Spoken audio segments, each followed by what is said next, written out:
Former U.S. officials and economic experts estimated how much it would cost Washington if the United States actually proceeded with a plan to buy Greenland from Denmark.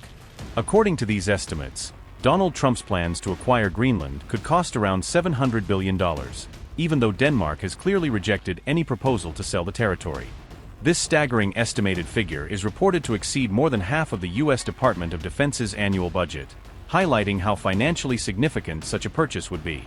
U.S. Secretary of State Marco Rubio was reportedly tasked by the administration with developing a detailed proposal outlining possible frameworks for the purchase of Greenland. Despite the push from Washington, a recent nationwide poll revealed that there is significant American disapproval of the Greenland acquisition plan among U.S. voters. In that survey, 71% of respondents said they opposed any potential use of U.S. military force in Greenland in connection with Trump's plans.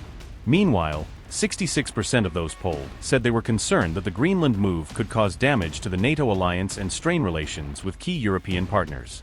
Trump, however, remains firm in his position that the United States needs Greenland primarily for what he describes as national security purposes tied to the Arctic region. He has repeatedly cited what he calls rising Russian and Chinese activity in the Arctic as the justification for his bid to bring Greenland under U.S. control. The American president has argued that if the U.S. doesn't acquire Greenland, Russia and China will, framing the issue as a strategic race among major powers.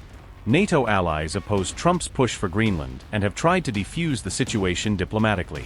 On January 14, the foreign ministers of Denmark and Greenland held high-level talks at the White House with U.S. officials in an effort to address the dispute directly. After the meeting, European leaders admitted that, despite their diplomatic efforts, they were not able to change Trump's stance on acquiring Greenland.